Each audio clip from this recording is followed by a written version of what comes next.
Big news पे आप जुड़ चुके हैं साक्षी सोनी के साथ। इस वक्त मैं हिसार के HAU के अंदर मौजूद हूँ, जिसे एशिया की सबसे बड़ी एग्रीकल्चर यूनिवर्सिटी का नाम दिया गया है, यानी कि हरियाणा एग्रीकल्चर यूनिवर्सिटी HAU। आप मेरे पीछे जो यहाँ पर कर्मचारी देख पा रहे हैं, ये सारे सिक्योरिटी गार्ड हैं, जिन्हें नए साल का तोहफा दिया गया है HAU की तरफ से। यहाँ नए साल का तोहफा किस लिए दिया गया है? क्योंकि इन सभी को कॉन्ट्रैक्ट बेस के ऊपर हायर किया गया था, लेकिन नए साल के अंदर इन सभी को निकाल दिया गया है। HAU का जो है कॉन्ट्रैक्ट हुआ था किसी कंपनी के साथ में, और उस कंपनी ने जो ठेकेदार को कॉन्ट्रैक्ट दिया था, ठेकेदार के थ्रू ये सब हायर किए गए थे। लगभग जो है पिछले बहुत सालों से यहाँ पर अपनी सेवाएं दे रहे हैं। कई लोग तो 7 से 8 साल भी पुराने हैं, जो दिन रात अपनी सेवाएं यहाँ पर दे रहे थे। लेकिन अब HAU की तरफ से एक नया तोहफा इनको मिला है। नए साल के अंदर 2021 के अंदर इनको जो है टेंशन तोहफे के अंदर दी गई है। टेंशन इसलिए दी गई है क्योंकि इन सबको यहाँ से निकाल दिया गया है। लगभग जो है 13 से 14 हजार रुपए की सैलरी ले रहे थे। अगर सुपरवाइजर की बात करूं तो सुपरवाइजर यहाँ पर 18 से 19 हजार की सैलरी ले रहे थे। लेकिन उसके बाद जब VC से बात करने की कोशिश की गई तो VC जो है यूनिवर्सिटी के अंदर अवेलेबल नहीं मिले।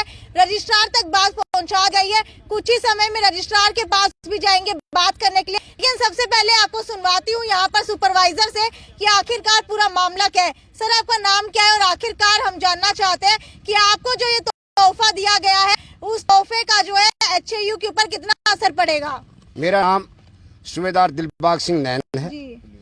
मैं HAU के अंदर सुपरवाइजर की ड्यूटी कर रहा था। उस ऊपर हमारे को यहाँ 2 कंपनियां डीलिंग कर रही थी जी। एक स्काईलॉप्स, एक इनेटिव। हमारे को, हम इनेटिव के थे जी। उनको 3 महीने के लिए एक्सटेंड किया गया है जी। बट किसी कारणवश इनेटिव अपना मतदान छोड़ के चली गई, जबकि प्रक्रिया ऊपर से ये है कि उस जो कंपनी है उसको मर्ज करना था, उन्हें मर्ज दिया है। और हमारे को साल में नया एक परिवार को हमारे को 10 दे दी है। अच्छा, मर्ज करने के लिए कहा गया था, तो मर्ज क्यों नहीं किया है? क्योंकि यूनिवर्सिटी की तरफ से कहा गया होगा, कोई तो लीगल नोटिस होगा। मुझे ये नहीं पता कि ये तो प्रशासन बताएगा जी कि उनको मर्ज करने के लिए बताया था या रास्ता दिखाने के लिए था। या मैं ये नहीं कह सकता कि प्रशासन की नॉलेज में VC और रजिस्ट्रार की है कि नहीं है। हम ये आवाज VC साहब और रजिस्ट्रार तक पहुँचाना चाहते हैं कि ये नीचे हो रहा है या आपकी नॉलेज में है कि नहीं है। अच्छा, ये जानना चाहूंगी कि कितनी तनख्वाह आपको मिलती थी, और यहाँ पर जो सिक्योरिटी गार्ड उपलब्ध है जिनको निकाल दिया गया, इनको कितनी तनख्वाह दी जा रही थी? हमारे को DC रेट जो भी आज सुपरवाइजर का DC रेट वो दिया जा रहा है, जो DC रेट इनके सिक्योरिटी गार्ड का उनको दिया जा रहा है। तो क्या आपके काम में कोई कमी रही? किस कारण से? हमारे काम में ये तो हम संतुष्ट करेंगे कि काम में कमी पाई गई थी। हमें जो ड्यूटी दी गई रात के समय, हमने 10 महीने नाइट लगातार किया है। कोई 10 दिन करके दिखाएगी नाइट ड्यूटी, मैंने 10 महीने लगातार कंटिन्यू नाइट किया। सब नाइट ड्यूटी करने वाले। कोविड-19 के अंदर भी आप लोग यहाँ पर अपनी सेवाएं दे रहे थे। हमने हर सिक्योरिटी को स्क्वायर रखा कि ताकि कोई भी हमारे अंदर मैरिड अकोमोडेशन है या कोई बच्चे पढ़ रहे हैं या कोई भी हमारे प्रशासन, उनको किसी को बीमारी ना फैले। हमने हर आदमी के साथ में रिक्वेस्ट के तौर पर मोटिवेट करके उनको रोका है। हमने सेफ्टी रखी, जो HAU का कोई भी केस ज्यादा से ज्यादा, बहुत कम कोई बाहर का केस आ गया तो आ गया, नहीं बट हमने कोई केस अंदर एंट्री नहीं होने। जितने भी लोग हैं सभी को अपने परिवार की इन्हीं के ऊपर जिम्मेवारी होगी। बिल्कुल, ये सभी अपने जिम्मेवार बंदे हैं, अपने बच्चों का, अपनी माँ बाप का, अपना जो। कितने परिवार और लोग जो है इससे आहत होने वाले हैं? कितने लोग? तकरीबन मैं अप्रोक्सली बता सकता हूँ, मैं एग्जैक्टली तो नहीं बता सकता, 100 के लगभग परिवार हो सकते हैं इसमें। हाँ, तो कुछ लड़के 100 के लगभग परिवारों को निकाल दिया गया है। अच्छा, इसके पीछे आप गलती किसकी मानते हैं? गलती तो सर गाइडेंस करने के लिए प्रशासन की गलती है। उनको सही गाइड किया कि ताकि इन लोगों को यहीं रखा जाए, मर्ज किया जाए और ठीक ठाक समुद्री काम चले और कोई आंदोलन ना हो और कोई बाजी ना हो। कुछ निकाला गया है? आज पहली बार हुआ है? पहले ये हुआ जब हमारे आप लगे हुए हैं? हम तो सर मेरे को 1 साल हो गया सर। 1 साल मैं कितने साल हो गए? और मेरा किसी को 7 साल हो गए? मेरे को 5 साल 5 साल हो गए। और नी जगह सर मैं इंडियन आर्मी के अंदर 30 साल नौकरी करके मैंने CI, मेरी 12 साल कश्मीर की नौकरी है, हमने सिक्योरिटी किया है। बट 25 साल का एज का लड़का सुपरवाइजर लगा दिया। मेरा एक्सपीरियंस ज्यादा है या उसका ज्यादा है? बिल्कुल। आपकी उम्र कितनी हो चुकी है? मेरी उम्र 55 हो गई है।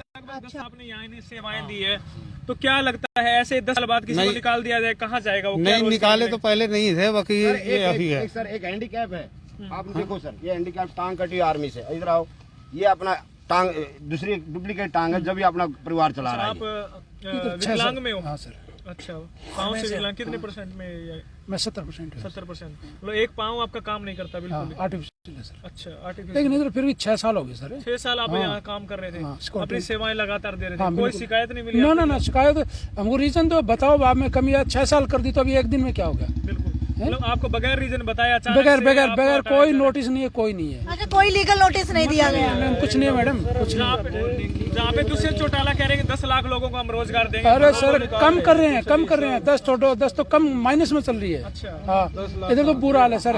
जी आपका क्या कहना है? 10 लाख लोगों को रोजगार देने मैं वो तो एक को भी नहीं दे रहे, जो है उनको भी निकाल रहे। उनकी ये पॉलिसी है बिल्कुल गलत है। गलत है। अच्छा, दुष्यंत चौटाला की तरफ से कहा गया था कि कहीं कहीं जो है सरकारी नौकरी उपलब्ध नहीं है तो कॉन्ट्रैक्ट बेस के ऊपर रखा जाएगा, तो इस तरीके से अगर आप लोगों को निकालते रहे तो आगे किस तरीके से जो है नौकरियां मिलने वाली हैं? कुछ नहीं, भ्रष्टाचार और ज्यादा फैल रहे हैं, पैसे ले गए भर्ती कर रहे हैं और जिनको निकाल रहे हैं, और कुछ नहीं है। जो ये कर रहे हैं नहीं भाई, हम भ्रष्टाचार रोक रहे हैं, ज्यादा है। मैं बता, फर्जी हाजिरी लगी गई है, बंदा दुकान पे काम कर रहा है और फर्जी हाजिरी यहाँ लगी है। हमने उसको इंडिकेशन किया कि ये फर्जी हाजिरी गलत है। मैं CSO साहब को बताया कि साहब ये मेरा फर्ज बनता है कि हो सकता है कल वो किसी के साथ झगड़ा कर दे या डकैती डाल ले या मर्डर कर दे या रैप कर दे, कि वो तो यहाँ ड्यूटी दिखाया गया है। ऐसे ऐसे केस भी फर्जी आइडिया लगा करके फर्जी पैसे लूटने का ड्यूटी भर दी गई है, बंदा है नहीं प्रेजेंट यहाँ पर, बंदा अपने बाहर काम कर रहा है। कब से हो रहा है ये? कब से हो रहा है ये सर 12 सितंबर को ड्यूटी में बुलाया मैंने। मैं बोला सर मेरा काम है आपकी नॉलेज में डालना, कल कोई बात हो तो बोले कॉन्ट्रैक्टर यदि सुपरवाइजर जाने, हमने तो ठेका दे रखा है। मेरे को बोला ये तो ऐसे ही लगेगी। कौन बोला? CSO साहब। अच्छा, जो लोग नहीं आते क्या उनकी कोई जानकारी है CSO से? हाँ, तो उसके फादर वहीं नौकरी कर रहे हैं। अच्छा, सिक्योरिटी ऑफिस में कल रखी ड्यूटी पर। तो मैं बोला सर मेरा काम आपकी नॉलेज में डालना। तो उनकी तरफ से क्या प्रतिक्रिया रही? बोला उसके बाद में आ गया ड्यूटी पर अगले दिन। मैं उससे पूछा तेरा कोड क्या है, जो ड्यूटी भरने लगा। बोला मुझे मालूम नहीं है। जब उसके ड्यूटी का कोड का पता नहीं है, मेरी कोड है 1078।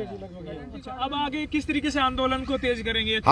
हम आंदोलन ये करेंगे सर, यदि हम इससे ज्यादा होगा हम बिल्कुल आंदोलन करेंगे।